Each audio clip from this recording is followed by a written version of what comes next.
Bonjour à toutes et à tous, bienvenue en fait sur notre webinaire Tout savoir sur le dispositif Transco, qui est donc co-animé par Ecoplen ainsi que la DETS PP des Vosges et donc Transition Pro. Nous allons effectivement aujourd'hui donc vous présenter, vous détailler ce dispositif qui a donc été mis en place dans le cadre du plan de relance à destination des entreprises du territoire. Je vais laisser en fait effectivement donc Madame Français et Monsieur Jourda se présenter. Dans un premier temps, je vais simplement vous expliquer au niveau le volet technique, je dirais. Vous avez donc un chat à votre disposition sur la droite. Vous avez la possibilité donc de laisser des questions, de poser vos questions. J'ai mon homologue et mon collègue Jonathan Wittmann qui est derrière ce chat et qui va tenter aussi, bien évidemment, de pouvoir répondre à vos questions. Et nous aborderons aussi, à la fin de la présentation, bien évidemment, ces interrogations et nous pourrons effectivement interagir par rapport à ça. Je vais laisser Axel Jourda effectivement se présenter. Donc, bonjour à tous, Axel Jourda. Donc, je suis responsable de l'animation du réseau d'entreprise Ecoplen, basé à Vittel, et chef de projet au sein de cette association. Je vais peut-être je commence par présenter notre association tout de suite. Okay. Oui, tout à fait. Donc Ecoplen, pour ceux qui ne nous connaissent pas, on est une association loi 1901, donc on a un réseau d'entreprises qui a été créé en 2012 à Vittel, qui regroupe et fédère plus de 80 acteurs économiques sur le territoire, pas uniquement dans les Vosges, mais aussi dans le Grand Est et au niveau national.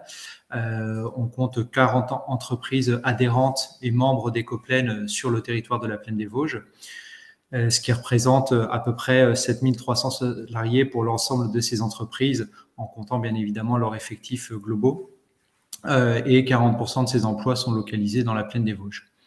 Depuis la création de l'association en 2012, on a contribué, on a accompagné les entreprises dans l'aide à la création d'emplois pour près de 90 emplois, sachant que voilà, notre objectif fondamental, c'était d'accompagner le développement économique du territoire de l'Ouest des Vosges, en ayant un point d'intention sur les enjeux et les fondamentaux du développement durable, donc permettre de soutenir et développer des activités en respectant, en limitant les impacts environnementaux, sociétaux ou sociaux de ces activités. Nos principales actions, on va dire, et nos principales ambitions en tant que réseau d'entreprise, c'est vraiment de décloisonner et de faire se rapprocher les entreprises en constituant donc un réseau de partage, de connaissances, d'expertise et d'entraide. Et par nos actions, on essaie de faire émerger des projets sur le territoire, des projets collaboratifs, coopératifs, interentreprises, qui permettent d'atteindre les objectifs de développement. Donc des partenariats, des synergies, mais également des opportunités de business. Donc actuellement, on porte 3 pans d'activité majeurs. Donc l'animation d'un réseau d'entreprise, ça c'est le premier volet, bien évidemment, avec des événements de rencontres et d'échanges interentreprises. Un deuxième axe projet majeur qui est la conduite d'une démarche d'écologie industrielle et territoriale, donc dans le cadre de l'économie circulaire, avec un partenariat avec l'ADEME et la région Grand Est. Et on travaille localement avec les 3 communautés de communes du PETR de la Plaine des Vosges, donc la communauté de communes Terre d'Eau, de l'Ouest Vosgien et de Mirecourt-Dompierre sur ce projet. Et enfin, sur le périmètre de la Comcom Terre d'Eau, on accompagne la collectivité et le Conservatoire national des arts et métiers dans le déploiement et l'ouverture d'un hub des compétences, donc un centre de formation de nouvelle génération, pour répondre aux besoins de formation des entreprises du territoire. Voilà pour nos activités et nos projets. Pour vous donner un petit peu d'éléments sur les interlocuteurs et l'équipe qui se tiennent à votre disposition pour vous aider dans vos projets.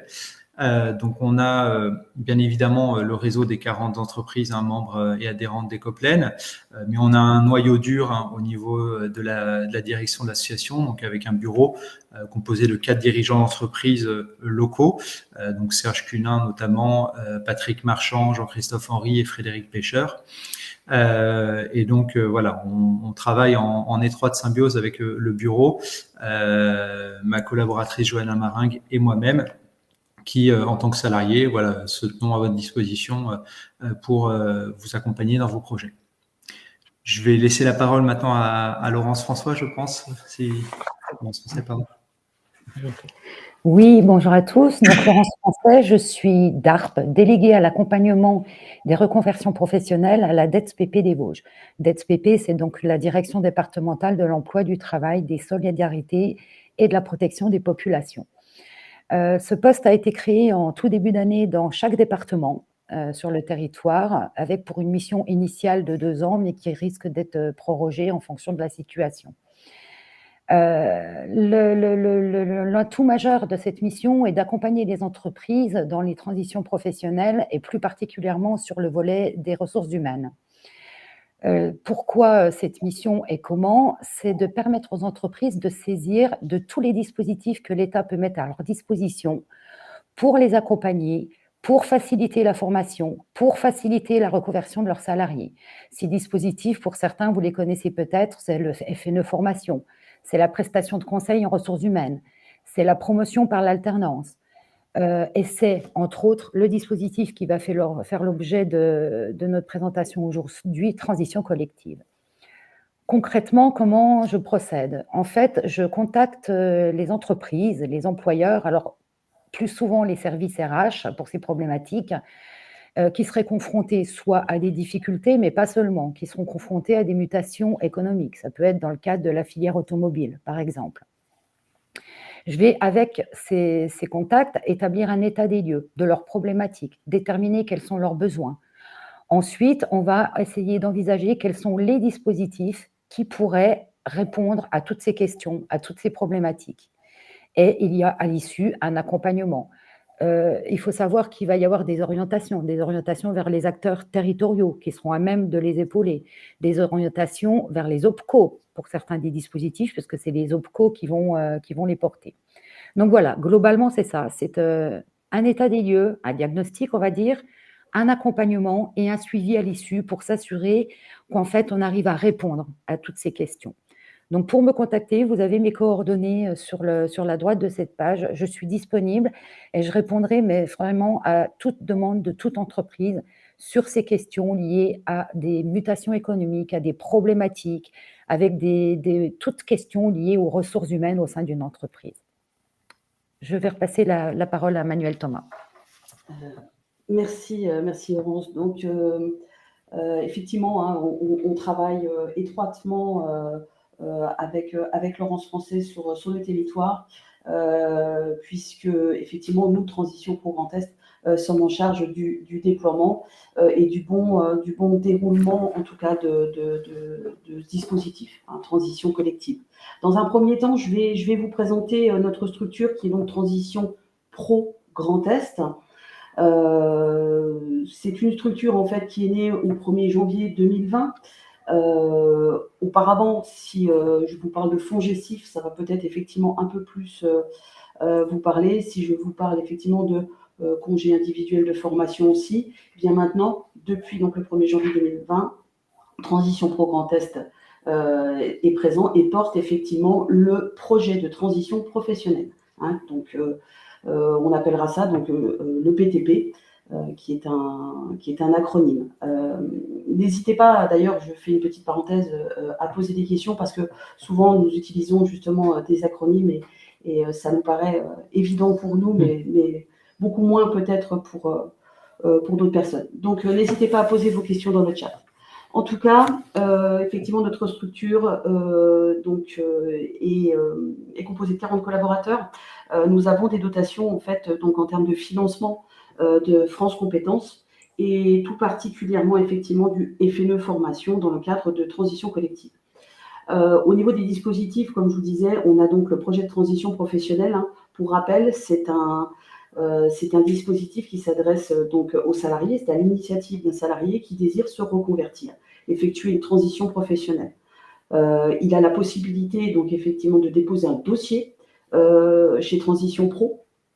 Si ce dossier est accepté, la personne aura la possibilité de partir en formation. Donc sa formation, ses cours pédagogiques seront financés pendant jusqu'à 1 an, ainsi que son salaire, hein, qui sera pris en charge aussi donc, par notre structure.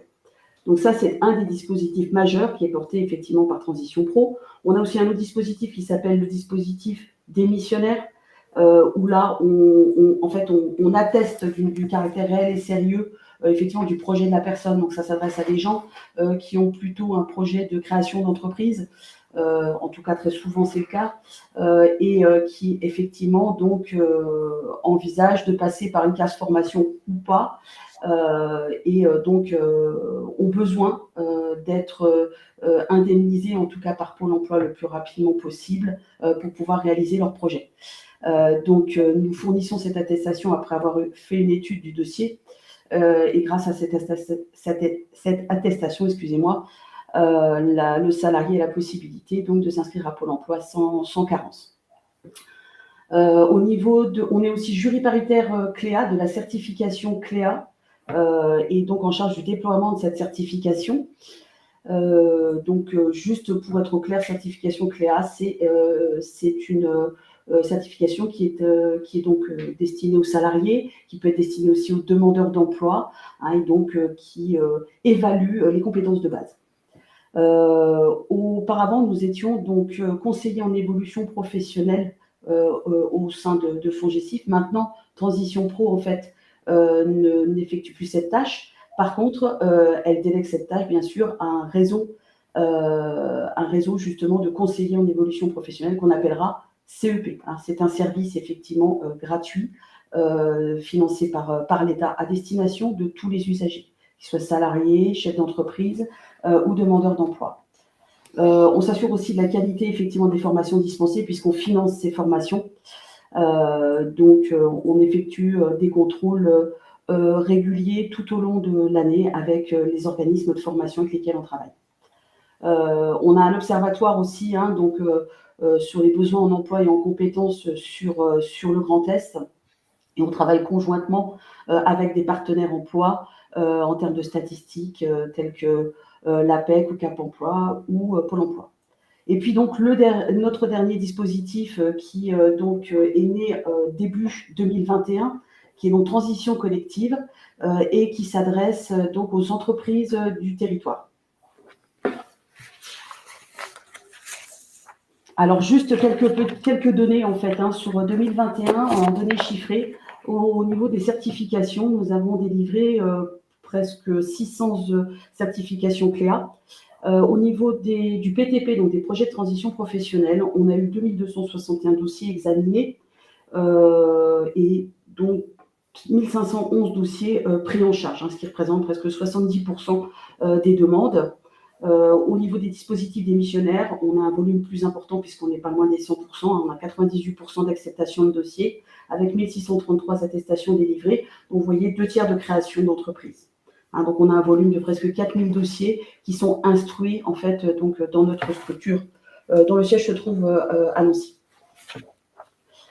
Au niveau de transition collective, c'est quoi? Alors effectivement, on va vous expliquer un petit peu déjà la genèse et le principe de Transco. Ensuite, voilà, on rentrera dans le détail effectivement donc des prises en charge. Transition collective, on a un contexte économique. Vous avez d'un côté effectivement des entreprises qui ont pu être fragilisées, alors ou par la crise sanitaire ou par des mutations économiques. On se rend compte qu'il y a une grosse évolution dans certains secteurs d'activité. Et puis de l'autre côté, on a des entreprises qui recrutent. Hein, qui ont de réelles problématiques effectivement et qui peinent à trouver des salariés qualifiés.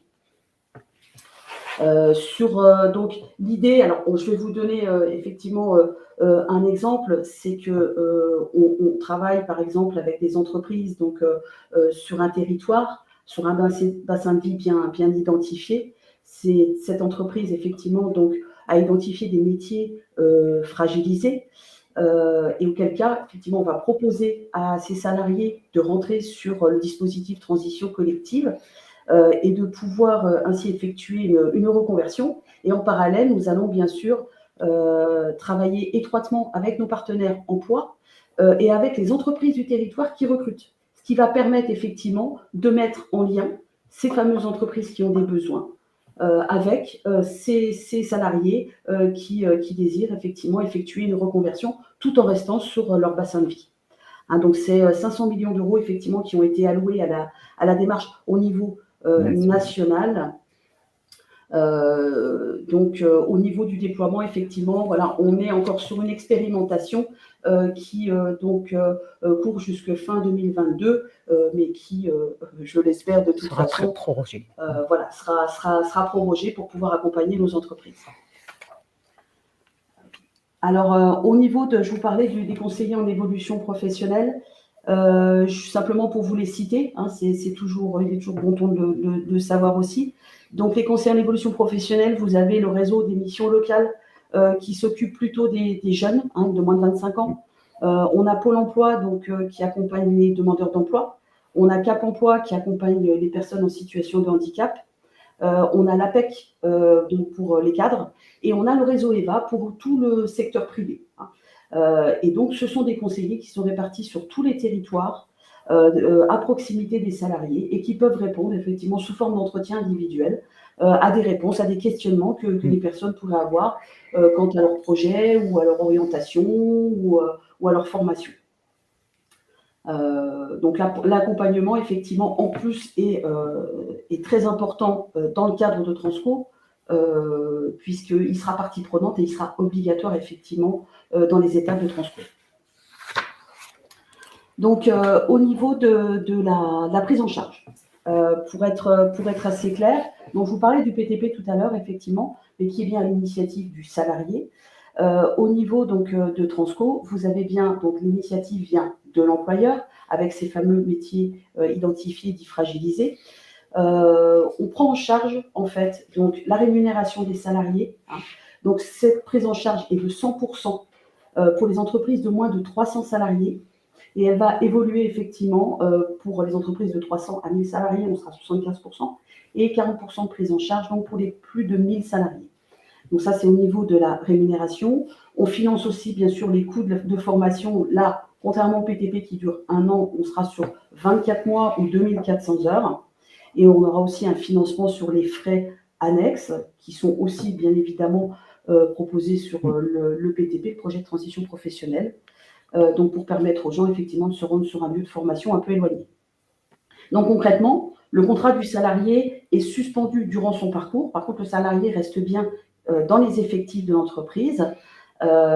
Simplement, effectivement, durant son parcours, ce sera Transition Pro qui prendra en charge les salaires et qui remboursera donc l'employeur.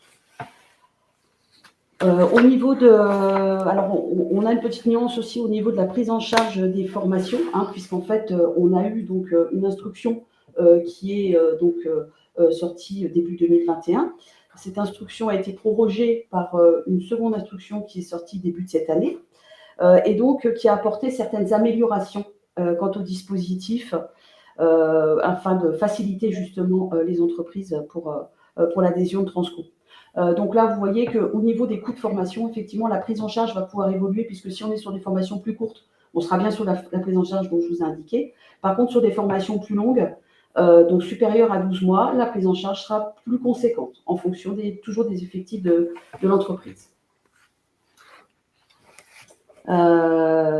Transition collective s'ouvre aussi aux entreprises qui envisageraient de proposer un congé mobilité à leurs salariés. Hein, donc, au niveau de la prise en charge, il y aura bien évidemment une nuance, hein, puisqu'on n'est pas sur les mêmes conditions. C'est-à-dire que l'allocation en fait, de congé mobilité qui est perçue par le salarié en fait, est à charge pour l'employeur. Hein, donc, à charge de 79,15% de sa rémunération brute antérieure. Transition Pro va cofinancer cette rémunération aussi et donc va participer à hauteur de 14,15% de cette rémunération. hein, ce qui permettra effectivement aussi de soulager et d'alléger aussi l'entreprise qui va proposer ce congé mobilité. En ce qui concerne le coût formation, il sera pris en charge intégralement dans les mêmes conditions que transition collective. Alors la nuance aussi qui peut avoir son importance, c'est que sur Transco, qu'elle soit sur le congé mobilité ou Transco classique, je dirais, on n'a pas de mobilisation du CPF. Compte personnel de formation. Voilà, le compte personnel de formation. Merci Laurent.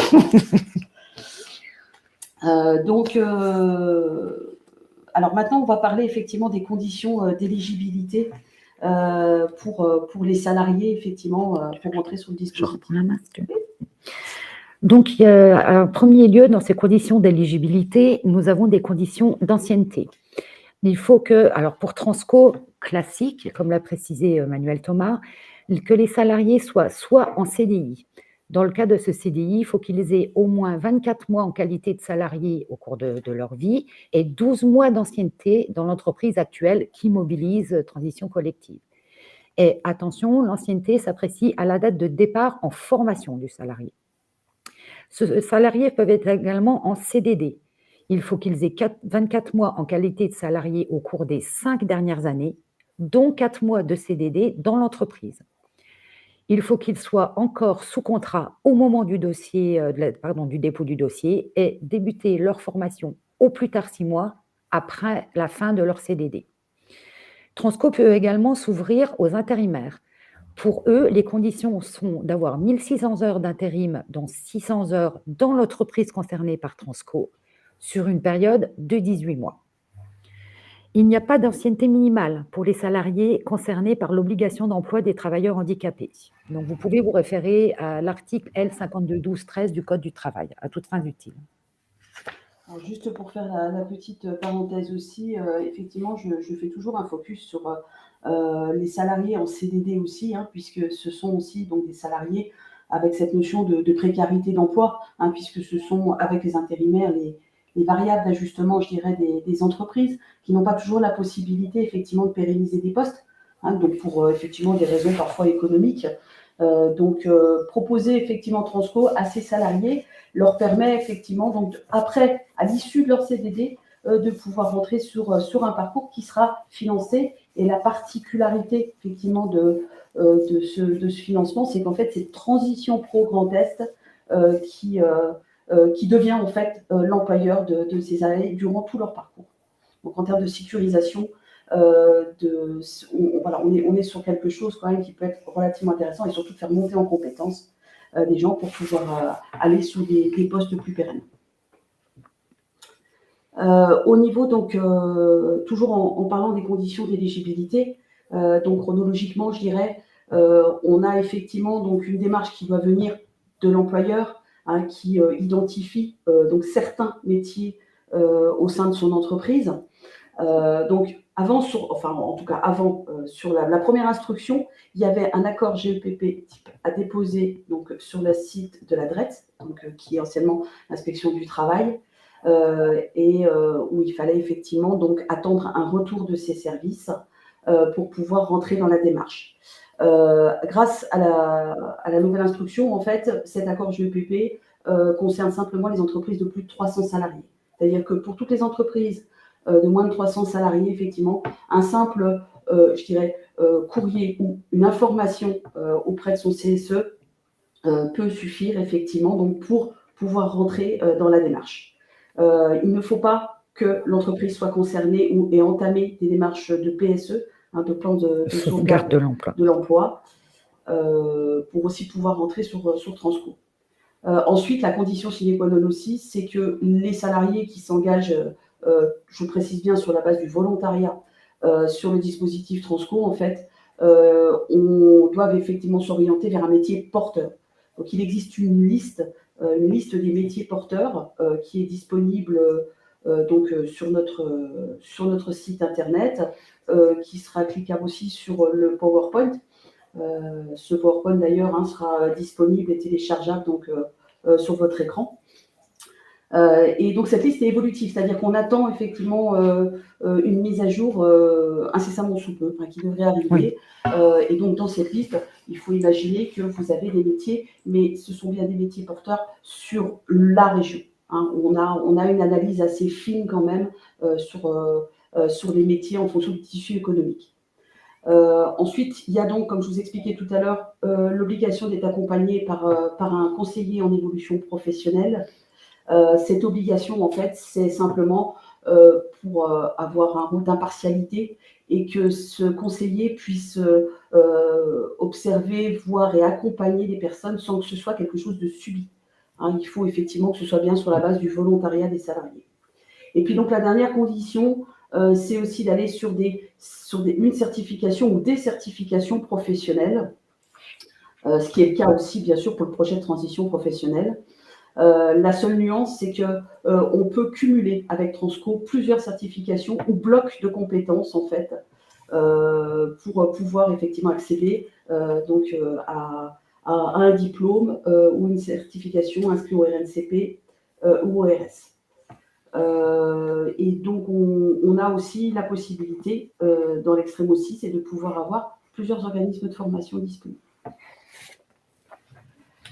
Donc, je vais vous donner un petit exemple, en fait, d'un cas ou d'un dossier, en tout cas, qui a été déposé fin de l'année dernière, donc en 2021. C'était un établissement qui se trouvait sur Forbach et ça concernait donc 2 salariés de cet établissement.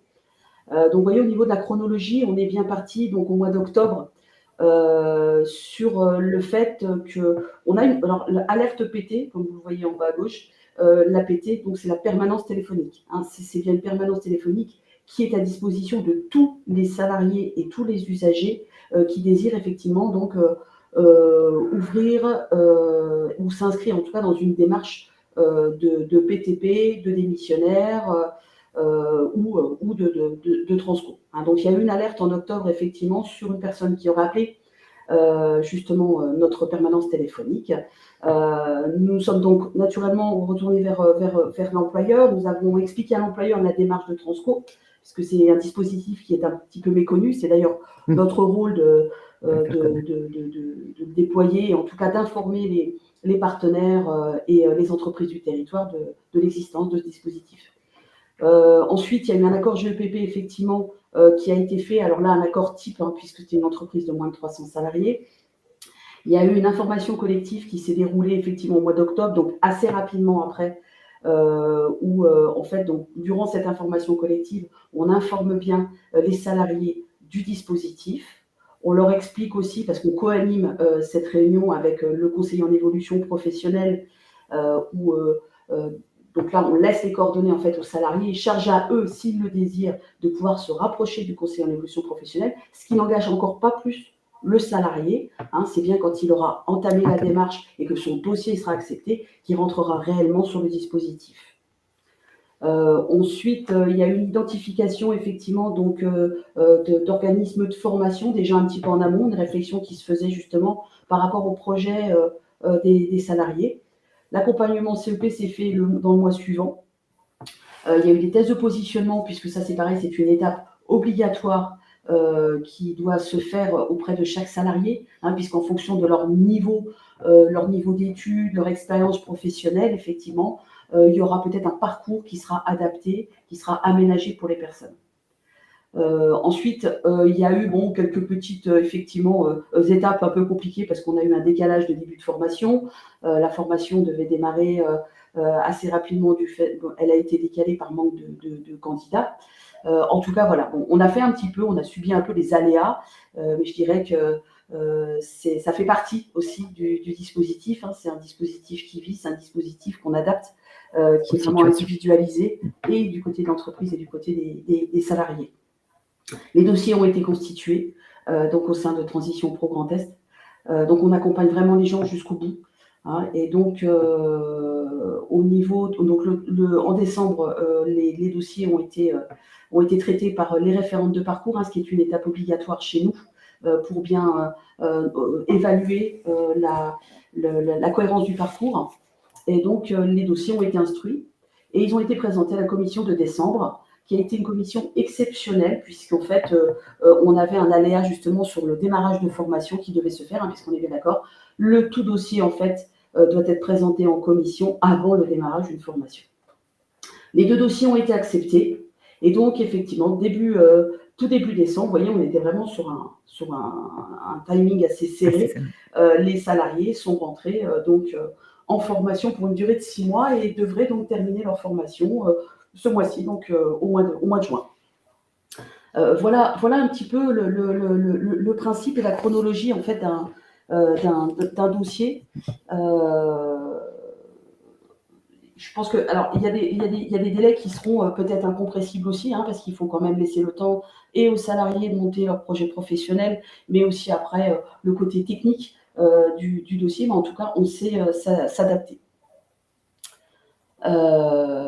On propose aussi dans le cadre toujours de Transco aux salariés, en tout cas certains salariés qui en émettraient besoin, de passer la certification CLEA. Effectivement, je vous parlais de cette certification tout à l'heure. Elle peut être proposée dans le parcours des salariés, c'est-à-dire en amont. C'est-à-dire on peut imaginer cette certification arrive tout au début du parcours, donc cette certification sera financée dans le cadre de transition collective également. Hein, et donc ça permet peut-être à un instant T de pouvoir justement évaluer la personne, voir un petit peu où elle en est, parce que parfois les gens qui sont là depuis très longtemps dans l'entreprise n'ont peut-être plus trop de références par rapport à ça, donc c'est toujours bien aussi de pouvoir proposer cette certification qui permettra après d'accéder bien évidemment à d'autres préqualifications ou formations dans le parcours des salariés. Hein, donc au niveau des étapes, effectivement, ça se fera bien avec un entretien avec un conseiller. Il y a une évaluation préalable qui se fait donc justement pour avoir ces fameux points forts de CLEA hein, sur les compétences de base, ainsi qu'un parcours individualisé. Hein, donc s'il y a besoin effectivement à l'issue de l'évaluation d'une remise à niveau, peut-être dans certains domaines, que ce soit dans le français, les mathématiques, l'informatique, à ce moment-là, il y a possibilité effectivement donc de proposer des parcours adaptés en remise à niveau, en tout cas pour les salariés. Voilà, donc avec après effectivement donc la validation par un jury paritaire et l'obtention du certificat.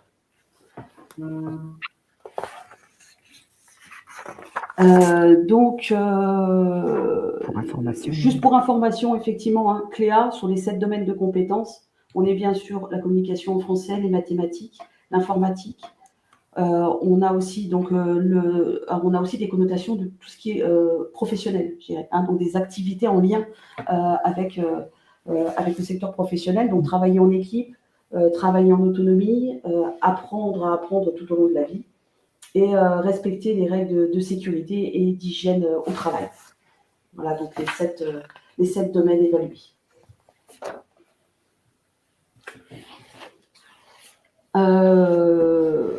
Transition collective, si on veut présenter en fait les intérêts du dispositif, effectivement, ils sont doubles, hein, puisque on a bien pour l'entreprise en tout cas la possibilité de faire face donc aux mutations économiques, quelque part aussi de retrouver des perspectives de trésorerie.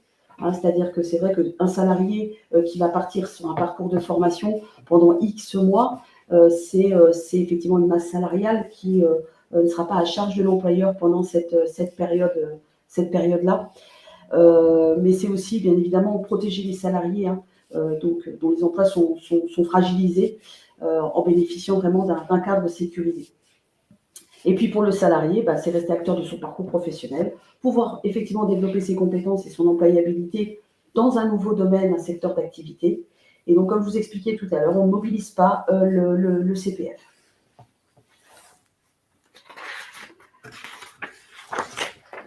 Simplement les petites nuances aussi que vous puissiez justement comparer entre le PTP et Transco. Voilà. Au niveau de la durée, on est bien sûr 1 an pour le PTP, 2 ans pour Transco. Pour le salarié, donc, le PTP, c'est à l'initiative du salarié, hein, c'est bien lui qui fait la démarche en fait, puisqu'il va même à demander aussi une autorisation d'absence à son employeur. Et pour le Transco, c'est à l'initiative de l'employeur qui potentiellement peut proposer Transco ensuite à ses salariés. En termes de financement, Je le répète encore, effectivement, on a la mobilisation du CPF dans le cadre du PTP et pas de mobilisation dans le cadre de Transco.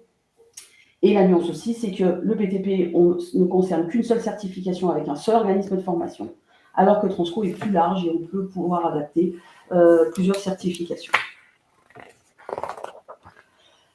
Juste pour, là, je vous fais juste le petit rappel, en fait, sur le process, en tout cas. Hein, donc, en amont, on a bien, effectivement, l'employeur qui identifie les métiers fragilisés. Alors, bien évidemment, c'est dans le cadre aussi du dialogue social. Hein, il est important, en tout cas, que dans une entreprise, il y ait déjà un dialogue social qui soit présent avec les instances représentatives du personnel et l'employeur. Il y a le dépôt de l'accord GEPP pour les entreprises de plus de 300 ou une simple information. Donc ça, c'est en amont. Ensuite, vous voyez, au niveau des délais, on vous donne une marge entre 3 et 6 mois avant le début de la formation. Donc là, le salarié, effectivement, assiste à la fameuse réunion d'information collective. Il prend rendez-vous avec le CEP. Ça peut prendre plusieurs rendez-vous parce que le salarié peut construire aussi son projet professionnel. Hein. Ce n'est pas toujours établi à un instant T. Ensuite, 2 mois avant le début de la formation, effectivement, on dépose le dossier. Donc tout ça, vous vous rendez bien compte, comme je vous ai montré la chronologie de l'hôtel de Forbach, c'est que voilà, on peut vraiment s'adapter et sortir un peu de ces cases-là. En tout cas, dans la logique des choses, idéalement, en tout cas, le parcours peut durer à peu près sur ces laps de temps, je dirais. Début de formation, donc le salarié rentre en formation. Durant la formation, c'est l'employeur donc qui perçoit le remboursement de la rémunération de son salarié. Et donc nous, en parallèle, effectivement, qui finançons l'organisme de formation, donc les coûts pédagogiques. Alors, après la formation, effectivement, il y a donc 3 alternatives qui s'offrent aux salariés. Donc, sorti de sa formation, le salarié a peut-être déjà trouvé une entreprise qui, idéalement, lui aurait fait une promesse d'embauche. Et à ce moment-là, il démissionne de son ancien poste pour aller sur le nouveau métier auquel il a été formé, sur lequel il a été formé. La deuxième alternative, c'est de négocier une rupture conventionnelle avec son employeur à l'issue de son parcours pour pouvoir sereinement rechercher un emploi dans ce nouveau métier. Et enfin, la troisième alternative, qui est quand même quelque part, là encore, pour sécuriser les parcours des salariés, la possibilité de réintégrer l'entreprise pour après peut-être aussi prendre le temps plus sereinement de rechercher un nouvel emploi. Voilà les différentes alternatives et voilà le process, en tout cas les différentes étapes du dispositif. Voilà, donc au niveau des ressources, effectivement, vous aurez donc toutes les informations nécessaires sur notre site Internet Transition Pro et particulièrement donc, sur le volet transition collective. Vous pourrez trouver, comme je vous l'indiquais tout à l'heure, la liste des métiers porteurs, avec des brochures, dont une brochure mode d'emploi, transition collective, à destination des employeurs, à destination des salariés. Nous avons des éléments cliquables et téléchargeables. En tout cas, voilà, toutes les informations sont sur notre site. Et au niveau national, effectivement, vous avez aussi, donc, via le ministère du Travail, de l'Emploi et de l'Insertion, des liens qui vous permettent effectivement d'avoir des informations complémentaires sur transition collective. Voilà, donc je pense avoir fait le tour un petit peu du dispositif. Je ne sais pas si Axel ou Laurence, vous avez des... Juste appuyer le propos en disant vraiment que dans le cadre de transition collective, on l'a bien dit, hein, il ne faut pas qu'un PSE soit engagé. On est vraiment dans une démarche d'anticipation. On n'est pas, c'est pas du traitement à chaud, quoi. On est dans l'anticipation. On sait très bien que la situation va fragiliser, ces emplois vont être fragilisés et à terme vont être supprimés. Donc, on se donne le temps et on donne le temps aux salariés justement de rentrer dans ce parcours de reconversion en toute sérénité et en sécurité. Donc, c'est sécurisant pour le salarié, mais aussi pour l'employeur. De ne pas se retrouver dans le cadre d'un dialogue social, de dire, bon ben voilà, désolé, dans 6 mois, il y a 10 emplois qui sont supprimés et sans avoir eu le temps de construire tous ces éléments. Voilà, c'était la précision que je voulais apporter. Ne pas perdre de vue que c'est vraiment un dispositif d'anticipation. Merci Laurence. Axel Pour ma part, Manuel, je parle sous votre contrôle, mais je pense qu'aussi par rapport à la terminologie de transition collective, faut bien intégrer que ce dispositif peut s'adresser aussi à une entreprise dont un seul emploi, un seul poste, un seul salarié est concerné. Donc, c'est pas forcément un accompagnement collectif, ça reste bien individualisé. Et aussi l'initiative, si elle est portée par l'employeur, ça n'empêche qu'un collaborateur peut aussi échanger, discuter et solliciter aussi vos services pour se renseigner et aborder le sujet avec son employeur. Donc, ça. Tout à fait. Les salariés sont aussi eux-mêmes peuvent aussi s'emparer ou s'investir de ce dispositif. Merci Axel, merci d'avoir effectivement fait cette remarque que je n'avais pas précisée, mais bien évidemment, transition collective, effectivement, démarre en tout cas à partir d'un salarié.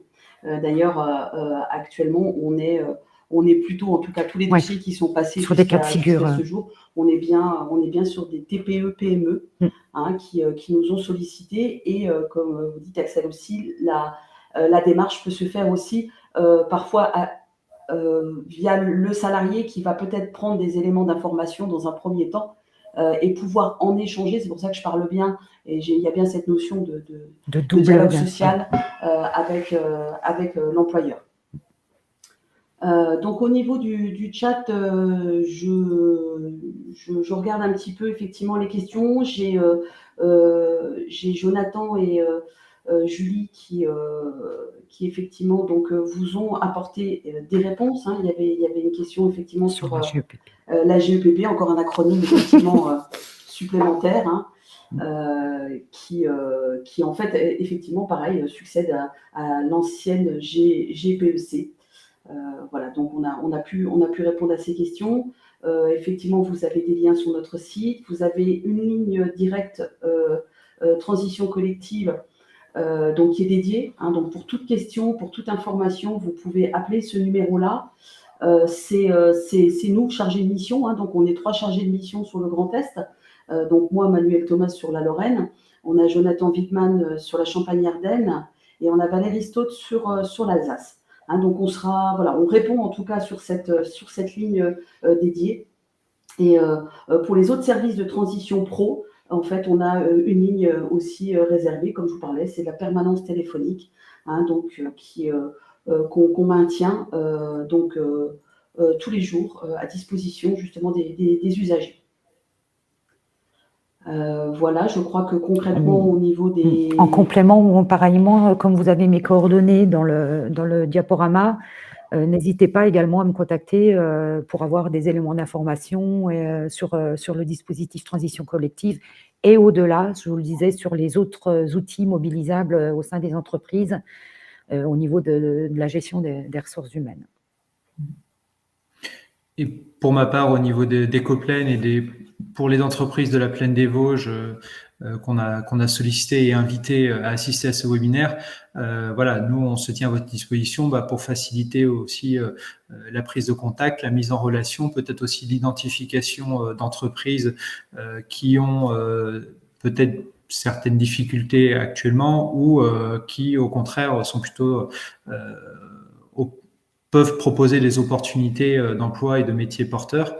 Donc voilà, nous on peut aussi faciliter l'interconnaissance et le rapprochement entre les différents acteurs, entreprises et transition pro. Donc c'est en ce sens qu'on a organisé, qu'on avait sollicité Manuel Thomas pour pouvoir organiser cet événement de présentation et d'information dans un premier temps.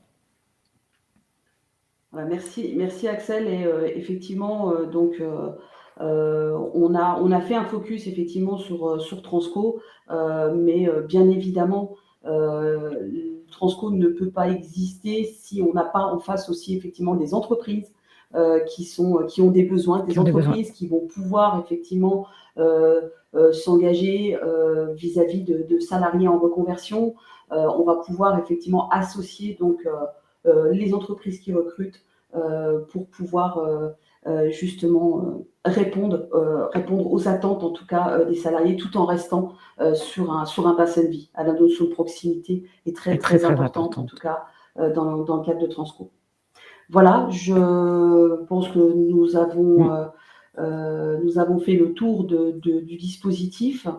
Vous aurez donc le replay de ce webinaire à disposition. Comme je vous le disais tout à l'heure, vous avez aussi donc la possibilité de télécharger ce PowerPoint et nous restons tous les trois à votre disposition pour répondre à vos questions. En tout cas, je vous remercie pour votre attention et pour votre participation. Merci à tous. Merci à tous. Au revoir. Au revoir. Au revoir.